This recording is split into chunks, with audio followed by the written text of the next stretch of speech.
Hi there.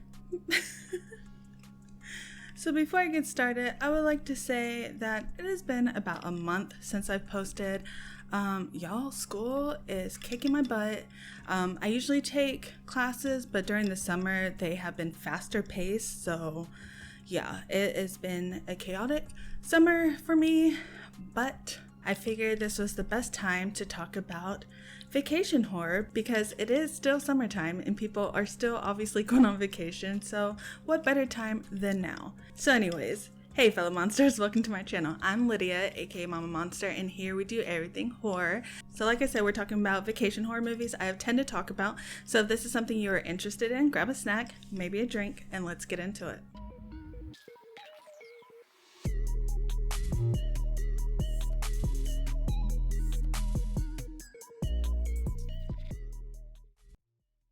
So the first movie I'm going to talk about is Club Dread from 2004. When a serial killer interrupts the fun at the swanky Coconut Pete's Coconut Beach Resort, a hedonistic island paradise for swings, it's up to the club staff to stop the violence, or at least hide it. So this is a horror, comedy, slasher, parody type of movie. It is super fun, and when you think of a slasher, this is everything you want from it. You have blood, sex, alcohol, drugs, and of course the cheese. There's a lot of stupid moments, but obviously this film does not take itself seriously, and I love that about it. This movie has me laughing from start to finish, but the only thing I will say, it is from 2004, so there are some questionable costume choices in the film, but unfortunately a lot of movies were like that back then. But if you can get past that, it's still an enjoyable movie. Next, we have A Perfect Getaway from 2009. A newlywed couple travel to Hawaii for their honeymoon. Their trip takes a terrifying turn when they learn that tourists are getting killed on the island by psychopaths. So this one is classified as a thriller, but it does have horror elements, and I feel like it is deserving to be on my list. Actually a comfort movie for me. I really love the direction they took with this film.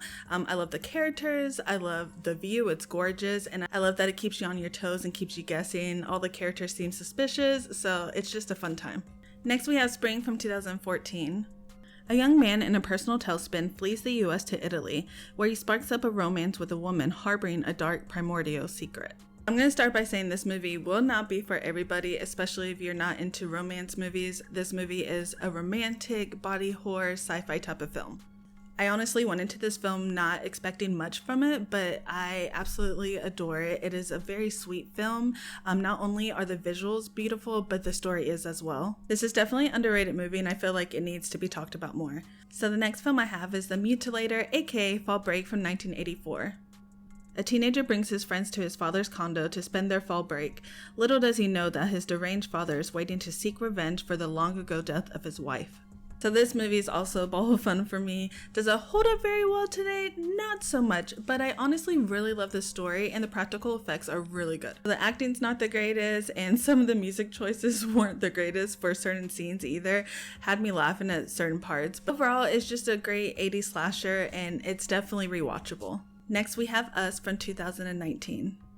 A family goes to their beach house expecting to unplug and unwind with friends, but as the night descends, their serenity turns to tension and chaos when some shocking visitors arrive uninvited. So obviously we know this is one of Jordan Peele's wonderful movies. This movie took me by surprise, and honestly every time I watch it, I love it more and more each time. Everything from the acting, the score, the kills, the message, the visuals is just amazing about this film, and you cannot go wrong with it. The next movie I have is Turistas, aka Paradise Lost from 2006. A group of tourists set out on a trip to the Brazilian coast.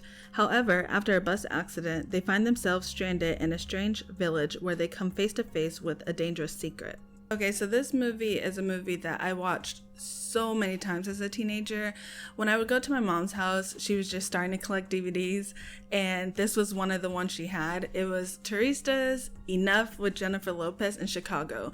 I would watch those movies on repeat, so I've seen this way too many times. And I actually still have that DVD. She let me take it when I moved away, so I feel like this film has a lot of like well-known actors, so the performances were fine. So I know a lot of people compare it to Hostel, and probably just because it's tourist and bad situations happen, but honestly the premise is different, and this is nowhere near as gory or brutal as Hostel, so if that one is too much for you, then this might be your go-to. I do think this movie may drag a little bit for some, but it's still enjoyable, and the underwater shots shots are absolutely beautiful.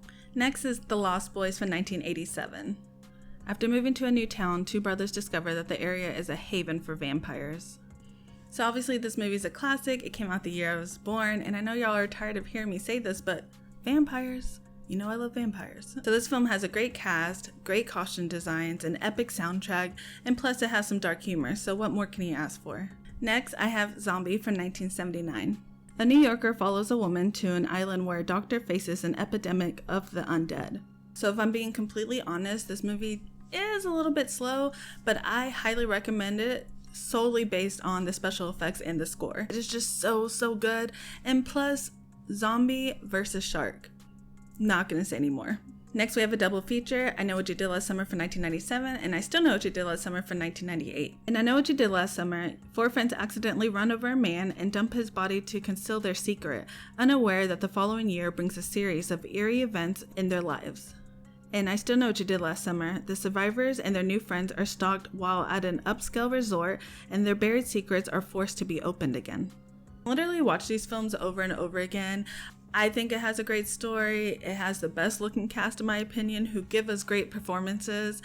Some of my favorite chase scenes are from these films. You have the total 90s vibes, love everything about it. You can just pop it in, with no thought behind it. It's just fun time. So before I move on to the last film, I do want to mention these two other movies. Not actually movies, they're segments in movies. I just thought I needed to show them some love. So we have Something That Tied You Over from Creepshow and The Raft from Creepshow 2, which is absolutely my favorite segment from both of them. So yeah. Lastly, we have Bay of Blood, aka Witch of the Death Nerve from 1971. Following the murder of an heiress possessing a beautiful piece of beachfront property, members of her family and the surrounding community engage in a killing spree. So first I want to say you can totally see how the decades are transitioning over. This movie's from 1971, but you still get the 60s vibes, which I love that about the film. This film is like a murder mystery. Each character has their own agenda, and it actually has a pretty high body count as well. The kills are chef's kiss, and definitely tell how influential this film has been for slashers that came after. So that is all I have for you guys today. I hope you liked this video. Please don't forget to like, share, comment, subscribe, and hit that notification bell so you know every time I upload. Also, let me know if there's any other movies you would have added to this list. I would love to know. My social media will be down below. I would love to have you over there, especially Instagram is always a good time, meeting and chatting with new friends. So yeah, until next time.